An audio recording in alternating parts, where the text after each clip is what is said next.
രക്ഷിപ്പാനായി നീ വരണേ. കഷ്ടപ്പാടിൻ കാലങ്ങളിൽ രക്ഷിപ്പാനായി നീ വരണേ. കണ്ണുനീരെന്നു മാറുമോ, വേദനകളെന്നു തീരുമോ? കണ്ണുനീരെന്നു മാറുമോ, വേദനകളെന്നു തീരുമോ?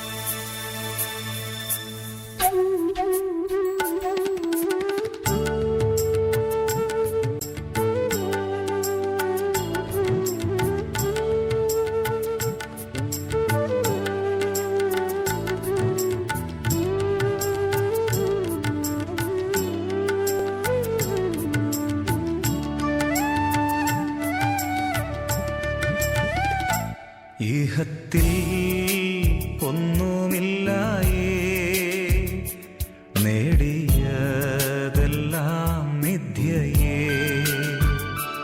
ഈഹത്തിൽ ഒന്നുമില്ലായേ, നേടിയതെല്ലാം മിഥ്യയേ. പരദേശിയാണുലകിൽ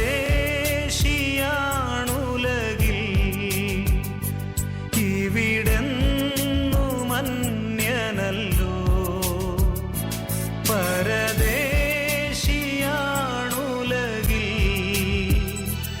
ഇവിടെന്നു മന്യനല്ലോ. കണ്ണുനീരെന്നു മാറുമോ, വേദനകളെന്നു തീരുമോ? കണ്ണുനീരെന്നു മാറുമോ, വേദനകളെന്നു തീരുമോ?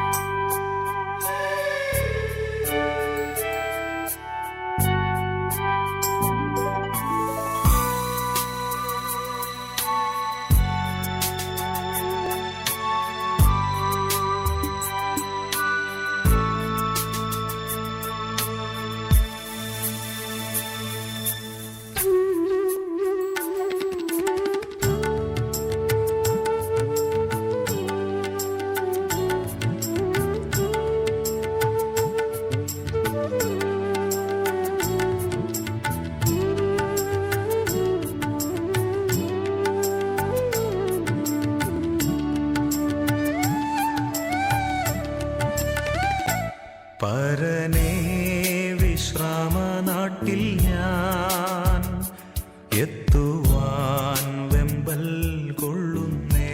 അമേരിക്കയിൽ വന്ന നാൾ മുതൽ ഏതാനും നാളുകൾ കഴിഞ്ഞ് പ്രിയപ്പെട്ട ചാക്കോച്ചനുമായിട്ട് എനിക്ക് പരിചയപ്പെടുവാനും ബന്ധപ്പെടുവാനൊക്കെ സാധിച്ചു. ആ ബന്ധം, സ്നേഹബന്ധം ഈ കഴിഞ്ഞ ദിവസം വരെയും ഞങ്ങൾ പുലർത്തിപ്പോരുന്നു. പരിചയപ്പെട്ട നാൾ മുതൽ പുള്ളി പല കാര്യങ്ങളും എന്നോട് സംസാരിക്കുമായിരുന്നു. സഭാപരമായ പ്രവർത്തനങ്ങൾ, രാഷ്ട്രീയ നേതൃത്വങ്ങളിലുള്ള പങ്ക്, ഇലക്ഷൻ നടക്കുന്ന സമയത്തൊക്കെ ഇലക്ഷൻ പ്രചരണങ്ങൾക്കൊക്കെ പോകുന്ന കാര്യങ്ങൾ, അങ്ങനെ ഒട്ടനേകം കാര്യങ്ങൾ എന്നോട് പങ്കുവെക്കുകയും ഷെയർ ചെയ്യുകയൊക്കെ ചെയ്യുമായിരുന്നു. ഫലിതങ്ങളും തമാശകളും പറഞ്ഞ് മാനപ്പടക്കത്തിന് തിരി കൊടുക്കുന്നത് പോലെ മനുഷ്യരെ ആനന്ദിപ്പിക്കുന്ന ഒരു വിശാല മനസ്സിൻ്റെ ഉടമയാണ് പ്രിയപ്പെട്ട ചാക്കോച്ചൻ. എപ്പോൾ എവിടെ വെച്ച് കണ്ടാലും അല്പം കുശലങ്ങളും തമാശയൊക്കെ പറഞ്ഞതിന് ശേഷമേ ഞങ്ങൾ തമ്മിൽ പിരിയാറുള്ളൂ. ഒരു 2 വർഷം മുമ്പ് ഇവിടെ ഒരു സ്ഥലത്ത് വെച്ച് കണ്ടപ്പോൾ 4-5 പേർ അടുത്ത് നിൽപ്പുണ്ട്. ഞാൻ ചോദിച്ചു, അപ്പോൾ ചെയ്യുന്നതിൻ്റെ വിശേഷം? ഞങ്ങളൊരു മീറ്റിംഗ് കൂടിക്കൊണ്ടിരിക്കുക. ഞാൻ നോക്കിയപ്പോൾ അവിടെ മറ്റാരൊന്നും കാണുന്നില്ല. ഞാൻ ചോദിച്ചു എന്ത് മീറ്റിംഗ്, ആരുടെ മീറ്റിംഗാ? അപ്പോൾ പറഞ്ഞു എൻ്റെ കൂട്ടൻ്റെ തലയിൽ മുടിയില്ലാത്ത പോലെയുള്ള ഒരു 3-4 പേര് അവിടെ നിൽപ്പുണ്ട് എന്ന് പറഞ്ഞാൽ ഒരു കഷണ്ടി അസോസിയേഷൻ്റെ മീറ്റിംഗ് ആണ് ഇപ്പം നടന്നു കഴിഞ്ഞെന്ന് പറഞ്ഞു. എന്ന് പറഞ്ഞാൽ ഒരു തമാശയും ഫലിതവും. അപ്പോൾ അതൊക്കെ കാണുമ്പോൾ ചിലപ്പോൾ ആ സ്ഥലത്ത് ഞാൻ കാണുവാൻ ചോദിക്കും മീറ്റിംഗ് കഴിഞ്ഞോ? ഇല്ല അലസ ഇന്ന് കഴിഞ്ഞില്ല, ഇന്ന് കോറം കഴിഞ്ഞില്ല എന്ന് പറയും. അങ്ങനെ ഓരോ തരത്തിൽ ഓരോ പ്രാവശ്യം കാണുമ്പോൾ ചിലപ്പോൾ പറയും ഇന്ന് സെക്രട്ടറി വന്നില്ല അതുകൊണ്ട് മീറ്റിംഗ് പിരിച്ചുവിട്ടെന്ന് പറയും. ഇങ്ങനെയുള്ള തമാശകളൊക്കെ പറഞ്ഞ് ആളുകളെ ചിരിപ്പിക്കുകയും ചിന്തിപ്പിക്കുകയും ഒക്കെ ചെയ്യുന്ന ഒരു വലിയ വിശാല മനസ്സിന്റെ ഉടമയാണ് പ്രിയപ്പെട്ട ചാക്കോച്ചൻ. ചാക്കോച്ചൻ ഒരു തികഞ്ഞ സഭാവിശ്വാസി. വിശ്വാസ സമൂഹത്തിനും സാമൂഹ്യ പ്രവർത്തനത്തിനും നൽകിയിട്ടുള്ള വലിയ സംഭാവനകൾ, ഒരു നല്ല നേതൃത്വത്തിന്റെ വിശാലമായ മനസ്സിന്റെ ഉടമയൊക്കെയായി ആയിരുന്നു പ്രിയപ്പെട്ട ചാക്കോച്ചൻ. സഭാപ്രവർത്തനങ്ങൾക്ക് നേതൃത്വം കൊടുത്തുള്ള ചാക്കോച്ചൻ സഭയിലെ വിശ്വാസികൾക്ക്, സമൂഹത്തിലെ പല ആളുകൾക്കും ചാക്കോച്ചന്റെ മരണം ഒരു തീരാ നഷ്ടം തന്നെയാണ്. ജനിക്കുന്ന ഏതൊരു മനുഷ്യനും മരണം നിശ്ചയമാണല്ലോ. മനുഷ്യന്റെ ജീവിതത്തിൽ പലപ്പോഴും പല കാര്യങ്ങളും സംഭവിക്കാറുണ്ട്, ചിലർക്ക് അത് സംഭവിക്കണമെന്നില്ല. എന്നാൽ മനുഷ്യ ആയുസ്സിൽ മരണം പോലെ ഇത്ര നിശ്ചയദാർഢ്യത്തോടു കൂടി നടക്കുന്ന വേറെ ഒരു സംഭവവും ഒരു മനുഷ്യായുസ്സിലുമില്ല. ചാക്കോച്ചൻ നമ്മൾ വിട്ടുപോയി. വേദനയും ദുഃഖങ്ങളും രോഗങ്ങളും പ്രയാസങ്ങളും ഒന്നുമില്ലാത്ത ഒരു നാട്ടിലേക്കാണ് പോയിരിക്കുന്നത്. അതുകൊണ്ട് പ്രിയപ്പെട്ട ചാക്കോച്ചനെ നമുക്ക് ഓരോരുത്തർക്കും ഇന്നല്ലെങ്കിൽ നാളെ നമുക്ക് ഭാഗ്യനാട്ടിൽ ചെല്ലുമ്പോൾ കാണാമെന്നുള്ള പ്രത്യാശയോടുകൂടി പ്രിയപ്പെട്ട കുടുംബാംഗങ്ങൾക്കും ബന്ധുമിത്രാദികൾക്കും എൻ്റെയും എൻ്റെ കുടുംബത്തിൻ്റെയും ഫോക്കാനായുടെയും മറ്റുള്ള അസോസിയേഷൻ ട്രൈ കേരള ഫോറത്തിൻ്റെയും ഒക്കെ നാമത്തിലുള്ള എല്ലാ അനുശോചനങ്ങളും കുടുംബാംഗങ്ങളെ അറിയിച്ചുകൊണ്ട് ഞാൻ വാക്കിനെ ചുരുക്കുന്നു. ബഹുമാനപ്പെട്ട വൈദികരെ, കുടുംബാംഗങ്ങളെ, സുഹൃത്തുക്കളെ,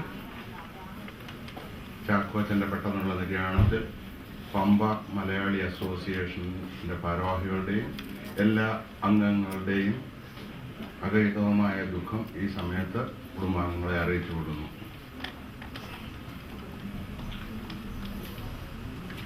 ചാക്കോച്ചൻ പമ്പയുടെ ഒരു മെമ്പർ അല്ലായിരുന്നെങ്കിലും പമ്പയുടെ ഒരു പ്രൊമോട്ടറായിരുന്നു. എല്ലാ കാര്യങ്ങളിലും ഞങ്ങളെ സഹായിക്കുകയും ഞങ്ങൾക്ക് പ്രോത്സാഹനം തരികയും ചെയ്യുന്ന ഒരാളായിരുന്നു. ഈ സമയത്ത് സ്മരിക്കുന്നു.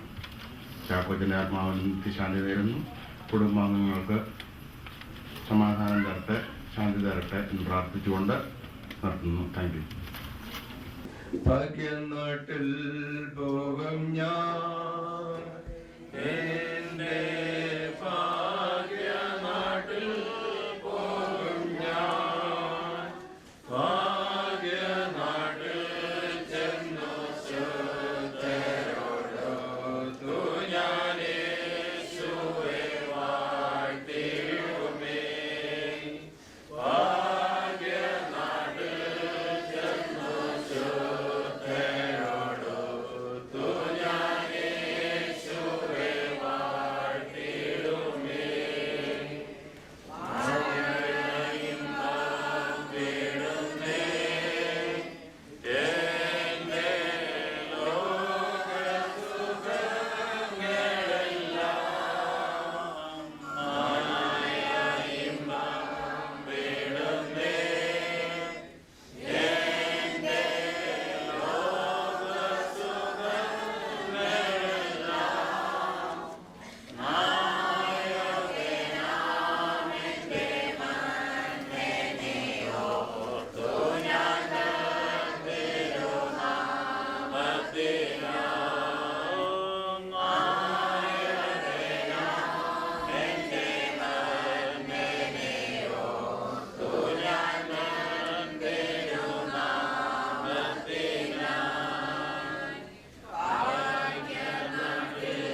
കോഴി ഫോക്കാനയുടെ ബോർഡ് മെമ്പറും ആൻഡ് കൾച്ചറൽ ഓർഗനൈസേഷൻ്റെ കോർഡിനേറ്ററുമായ മിസ്റ്റർ സുധാകൃത അനുശോചനം അറിയിക്കുന്നത്. സുധാകൃത.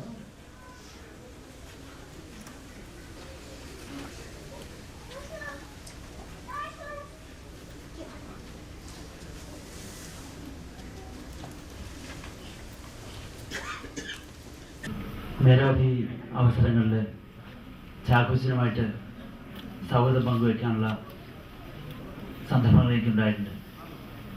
വളരെ ഊഷ്മളമായ ഒരു പുഞ്ചിരിയോടെ ഒരു നല്ലൊരു സുഹൃത്തായി വളരെ വർഷങ്ങളായിട്ട് അറിയുന്ന ഒരു സുഹൃത്തിനെ പോലെ എന്നും വളരെ ആത്മാർത്ഥതയോടെയും തികഞ്ഞ നിഷ്കളങ്കതയോടെയും നമ്മളോട് സമീപിക്കുമ്പോൾ ചാക്കോച്ചൻ്റെ മുഖം ഒരിക്കലും നമ്മുടെ മനസ്സിൽ നിന്ന് മായുകയില്ല. ചാക്കോച്ചൻ്റെ ആത്മാവിന് നിത്യശാന്തി വരട്ടെ, ഈശ്വര സന്നിധിയിൽ ലയിക്കട്ടെ എന്ന് പ്രാർത്ഥിച്ചുകൊണ്ട് എൻ്റെ വാക്കുകൾ ചോദിക്കുന്നു. Thank you. ത്രിയേക ദൈവത്തിൻ്റെ സ്തുതി. കർത്താവിൽ പ്രിയ സ്നേഹിതരെ, നമ്മിൽ നിന്ന് വാങ്ങിപ്പോയിരിക്കുന്ന പ്രിയപ്പെട്ട ചാക്കോച്ചൻ്റെ അനുസ്മരണയ്ക്ക് വേണ്ടി കൂടിയിരിക്കുന്ന ബന്ധുമിത്രാദികളും കുടുംബാംഗങ്ങളും സഹോദരങ്ങളും അതുപോലെ തന്നെ അനുശോചനം അറിയിക്കുവാനും പ്രസൻസ് കൊണ്ട് അവരുടെ ദുഃഖത്തിൽ പങ്കുചേരുവാനും വന്നിട്ടുള്ള സുഹൃത്ത് ബന്ധുക്കൾ എല്ലാവരും, കൂടാതെ പ്രിയപ്പെട്ട വൈദിക ശ്രേഷ്ഠര്, നിങ്ങളുടെ എല്ലാം മുമ്പിൽ നിന്ന് രണ്ടു വാക്ക് പറയുക എന്ന് പറയുമ്പോൾ സന്തോഷമുള്ള കാര്യമാണ്. എങ്കിലും ഇങ്ങനെ ഒരു സന്ദർഭത്തിലായതുകൊണ്ട് ഒരു പ്രയാസമുണ്ട്. ജ്ഞാനായ ഇടവക ഞാൻ അധികം സ്നേഹിക്കുകയും ഇടപെടുകയും ചെയ്തിട്ടുള്ള ഒരു ഇടവകയാണ്. ആ ഇടവകയിൽ ആദ്യം ഇവിടെ ബൈബറി റോഡിൽ സർവീസ് തുടങ്ങിയ രണ്ടാമത്തെ ദിവസം ഞാനാണ് വിശുദ്ധ കുർബാന നടത്തിയത്. അതുപോലെ തന്നെ എൻ്റെ വട്ടംകൂടയ്ക്ക് മുന്നിൽ നിന്ന് പ്രവർത്തിച്ചാണ് തോമസ് അച്ഛന്. അങ്ങനെ വളരെ അടുപ്പമുള്ള ഒരു സമൂഹത്തിലാണ് ഞാൻ നിൽക്കുന്നത് എന്ന് ഓർത്തു പോവുകയാണ്. ഇവിടെ നമ്മിൽ നിന്ന് വാങ്ങിപ്പോയിരിക്കുന്ന പ്രിയപ്പെട്ട ചാക്കോച്ചനെ എനിക്ക് വ്യക്തിപരമായിട്ട് അടുപ്പമൊന്നുമില്ല. പിന്നെ പള്ളിയിലൊക്കെ വന്നിട്ടും സമൂഹത്തിലൊക്കെ വെച്ച് പല രംഗങ്ങളിൽ വെച്ച് കണ്ടിട്ടുണ്ട് എന്നുള്ളത് കവിഞ്ഞ് അടുപ്പമൊന്നും ഇല്ല. വിശ്വാസികളിൽ ഒരുവനായിട്ട് നമ്മൾ ജീവിക്കുകയും നമ്മോട് കൂടി ദൈവസ്നേഹം പങ്കുവയ്ക്കുകയും നമ്മിൽ നിന്ന് പിരിഞ്ഞു പോയി നിത്യതയെ പ്രാപിക്കുകയും ചെയ്തിരിക്കുന്ന ഈ ദാസന്റെ ആത്മാവിന് വേണ്ടിയിട്ട് നാം എല്ലാവരും പ്രാർത്ഥിക്കുന്നതോടൊപ്പം ഞാനും ചേരുന്നു. മരണം ഒന്നിൻ്റെയും അവസാനമല്ല. നാം മരിച്ചു എന്ന് ആരെക്കുറിച്ചും പറയാനും പാടില്ലാത്ത. പക്ഷെ വേദപുസ്തകത്തിൽ പോലും ഈ വാക്ക് തിരിഞ്ഞും മറിഞ്ഞും പലയിടത്ത് എഴുതിയിട്ടുള്ളത് കൊണ്ട് അത് വലിയൊരു കൺഫ്യൂഷനുള്ള ഒരു വിഷയമാണ്. ഇപ്പൊ ആന ചരിഞ്ഞെന്നാണ് പറയുന്നത്, രാജാവ് നാട് നീങ്ങി എന്നാണ് പറയുന്നത്. ഈ ജന്തുക്കളൊക്കെയാണ് ചത്തു എന്ന് പറയും. പക്ഷെ എല്ലാ അർത്ഥവും ഒന്ന് തന്നെയാണ്, നിങ്ങൾക്കറിയാം. അതുപോലെ വിശ്വാസി മരിച്ചു എന്ന് ഒരു കാലവും പറയാൻ പാടില്ല. എന്നാൽ വേദപുസ്തകത്തിൽ അങ്ങനെ ചിലടത്തൊക്കെ എഴുതിയിട്ടുണ്ട്. അതുകൊണ്ട് കൺഫ്യൂഷൻ ഉണ്ടാകും എങ്കിലും ചിലപ്പോഴൊക്കെ അങ്ങനെ പറയുന്നുണ്ട്. ഇതിന്റെ അർത്ഥം വ്യത്യാസം മനസ്സിലാക്കും. ആദാമിനോട് ദൈവം പറഞ്ഞു, ഈ നിൽക്കുന്ന വൃക്ഷത്തിൽ നിന്ന് മാത്രം നീ ഭക്ഷിക്കരുത്, ഭക്ഷിക്കുന്ന നാളിൽ നീ മരിക്കുന്നു. ആദാമ് ഭക്ഷിച്ചു, മരിച്ചുമില്ല. അപ്പൊ അതൊരു പ്രയാസം ഉണ്ടാക്കുന്ന കാര്യമാണ്. ദൈവം പറഞ്ഞു നീ മരിക്കുമെന്ന്, പക്ഷെ മരിച്ചില്ല. പിന്നെ ദൈവവുമായിട്ട് സംസാരിക്കുന്നു, ദൈവം വന്ന് ചോദ്യങ്ങളൊക്കെ ചെയ്യുന്നു, അടിച്ചു പുറത്താക്കുന്നു. ഇങ്ങനെ ചരിത്രം തുടങ്ങുകയാണ്. വേദപുസ്തകത്തിന്റെ തുടക്കം പിന്നെ അങ്ങനെയാണ്. അപ്പൊ എന്താണ് കർത്താവ് ദൈവം പറഞ്ഞതിന്റെ അർത്ഥം? അവിടെ മരണം എന്ന് ഉദ്ദേശിക്കുന്നത് പിതാവാം ദൈവവുമായിട്ടുള്ള ബന്ധത്തിൽ നിന്ന് വിട്ടുപോയ ആ മനുഷ്യനെ കുറിച്ചാണ് പറയുന്നത്. ആദാമും ദൈവവുമായിട്ട് എല്ലാ ദിവസവും സഹോദരങ്ങൾ എന്ന പോലെ അല്ലെങ്കിൽ സ്നേഹിതരെന്നതുപോലെ ദിവസവും തോട്ടത്തിൽ വെച്ച് ഉല്ലാസയാത്ര നടത്തുകയും വർത്തമാനങ്ങൾ പറയുകയും കുശലങ്ങൾ പറയുകയും ചെയ്യുമായിരുന്നു. ആ ഒരു ഭാഗ്യം നമുക്ക് ആർക്കും ലഭിച്ചിട്ടില്ല. അകന്ന് ജീവിക്കുന്ന ഏതൊരു മനുഷ്യനും മരണത്തിന്റെ അവസ്ഥയിലാണ്. അപ്പൊ അതാണ് അതിന്റെ അർത്ഥം മനസ്സിലാക്കണമെന്ന്. പുതിയ നിയമത്തിലേക്ക് വരുമ്പോൾ വീണ്ടും ഒരു ഉദാഹരണം കാണുന്നു. മുടിയനായ പുത്രൻ എന്നാണ് സാധാരണ കമന്റേറ്റേഴ്സ് ഒക്കെ പറയുന്നത്. അത് ശരിയല്ല. സ്നേഹവാനായ പിതാവാണ് അവിടുത്തെ പ്രധാനം. അതാണ് അതിന്റെ ക്ലൈമാക്സ്. എനിവേ ഏതും ആയിക്കോട്ടെ, ഞാൻ അതിന്റെ കമന്ററിയിലേക്ക് കിടക്കുന്നില്ല. ആ മകൻ എങ്ങനെ ജീവിച്ചു എന്നെല്ലാം വളരെ വ്യക്തമായിട്ട് ലൂക്കോസിന്റെ സുവിശേഷം 15-ാം അധ്യായം പറയുന്നുണ്ട്. അവസാനം ഇവിടെ വന്നു കഴിഞ്ഞപ്പോൾ പറയുന്നത് എന്താണ്? എൻ്റെ മകൻ മരിച്ചവനായിരുന്നു, ഇപ്പോൾ ജീവിച്ചിരിക്കുന്നു. സഹോദരൻ വയലിൽ നിന്ന് വരുമ്പോഴും അവനോട് അതാണ് പറയുന്നത്, ഈ നിന്റെ സഹോദരൻ അല്ലെങ്കിൽ എൻ്റെ മകൻ മരിച്ചവനായിരുന്നു, ഇപ്പോൾ ഇതാ ജീവിച്ചിരിക്കുന്നു. അപ്പോൾ അവിടെ മരണം എന്നുള്ളതിൻ്റെ അർത്ഥം ആ സ്നേഹവാനായ പിതാവിൽ നിന്ന് അവകാശങ്ങൾ ചോദിച്ചു വാങ്ങി സ്വന്തം ഇഷ്ടത്തിന് ദൈവവും അതായത് പിതാവുമായിട്ട് യാതൊരു ബന്ധവുമില്ലാതെ തന്നിഷ്ടമായിട്ട് ജീവിച്ച കാലത്തെക്കുറിച്ച് മരണമായിരുന്നു എന്ന് വേദപുസ്തകത്തിൽ പറയുന്നു. പുതിയ നിയമത്തിലും പഴയ നിയമത്തിലും അതേ ഒരേ അർത്ഥത്തിലാണ് കാണുന്നത്. എന്നാൽ വീണ്ടും വേറിടത്ത് കാണുന്നത് യോഹന്നാന്റെ സുവിശേഷത്തിൽ കാണുന്നു, ലാസർ നിദ്ര കൊള്ളുന്നു, നമുക്ക് അവനെ ഉയർപ്പിക്കാൻ പോകണം. അപ്പൊ ശിഷ്യന്മാർക്ക് മനസ്സിലായില്ല. ശിഷ്യന്മാർ പറഞ്ഞു, കർത്താവേ, ഉറങ്ങാണെങ്കിൽ നമുക്ക് അവനെ ഉണർത്താം എന്ന് പറഞ്ഞു. അപ്പൊ പറഞ്ഞു, നിദ്ര എന്ന് ഞാൻ പറഞ്ഞത് മരണത്തെ കുറിച്ചാണ്. പ്രിയമുള്ളവരെ, ഈ പ്രിയപ്പെട്ട ദൈവ പൈതലിന്റെ, പ്രിയപ്പെട്ട ചാക്കോച്ചന്റെ ഈ ലോക ജീവിതത്തിൽ തനിക്ക് ലഭിച്ചതായ ചുമതലകൾ എല്ലാം നിവർത്തിച്ചിട്ട് ദൈവസന്നിധിയിലേക്ക് കടന്നു പോകുമ്പോൾ പ്രത്യാശയോടുകൂടി നാമോ ആ ഒരു യാത്രയ്ക്ക് വേണ്ടി നമ്മെ തന്നെ ഒരുക്കേണ്ടതാകുന്നു. നമ്മുടെ ജീവിതം ഒരു ഒരുക്കമാണ്.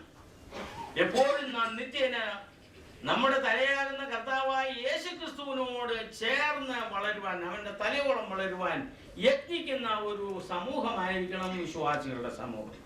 അങ്ങനെ യത്നിച്ച് അനന്തതയിൽ കർത്താവിനോടുകൂടി സന്തോഷത്തോടുകൂടി ജീവിക്കുവാൻ തക്കവണ്ണം നമുക്കെല്ലാവർക്കും ആത്മാവിൽ ഒരുമിച്ച് ഈ ആത്മാവിന് വേണ്ടി പ്രാർത്ഥിക്കാം. നിത്യതയിൽ ജീവന്റെ തുറമുഖത്ത് നമുക്ക് എല്ലാവർക്കും ഒന്നിച്ച് കണ്ട് ദൈവത്തെ സ്തുതിച്ച് മഹത്വപ്പെടുത്തി അവന്റെ വലതുഭാഗത്ത് നിൽപ്പാനും ഇരിപ്പാനുമുള്ള യോഗ്യത ലഭിക്കട്ടെ എന്ന് പ്രാർത്ഥിച്ചുകൊണ്ട് ബന്ധുമിത്രാദികളും ആയിട്ടുള്ള എല്ലാവർക്കും നിങ്ങളുടെ അനുശോചനത്തിൽ ഞാൻ പങ്കുകൊള്ളുന്നു. ഞാൻ ശുശ്രൂഷിക്കുന്ന മലങ്കര ഓർത്തഡോക്സ് ഇടവകയുടെ വികാരി എന്നുള്ള നിലയിൽ, ഇപ്പോൾ ഫിലാഡൽഫിയയിലെ എക്യൂമെനിക്കൽ ഫെലോഷിപ്പിന്റെ ചെയർമാൻ എന്നുള്ള നിലയിൽ നിങ്ങൾക്ക് എല്ലാവർക്കും എൻ്റെ അനുഗ്രഹങ്ങൾ, അതുപോലെ ആശംസകൾ, സന്തോഷ ദൂത് ഒക്കെ നിങ്ങളെ അറിയിക്കുന്നു. ദൈവസമാധാനം നിങ്ങളിലെല്ലാം വാഴുമാറാകട്ടെ. നാളെ ഞാൻ വരാൻ സാധിക്കത്തില്ല, കാര്യം ഞങ്ങളുടെ ക്ലർജി മീറ്റിംഗ് ആണ്, ക്ലർജി റിട്രീറ്റ് ആണ്. അതുകൊണ്ട് ന്യൂയോർക്കിൽ പോവുകയാണ്. എല്ലാ നടക്കുന്ന ശുശ്രൂഷയിലും ദൈവ സാന്നിധ്യം ഉണ്ടാകട്ടെ. നിങ്ങൾക്കെല്ലാവരും ദൈവ അനുഗ്രഹമായിരിക്കട്ടെ എന്ന് പ്രത്യേകമായിട്ട് പ്രാർത്ഥിക്കുന്നു. എല്ലാവരോടും ഞങ്ങൾക്കുള്ളതായ അനുശോചനം രേഖപ്പെടുത്തുന്നു. God bless you all. Thank you.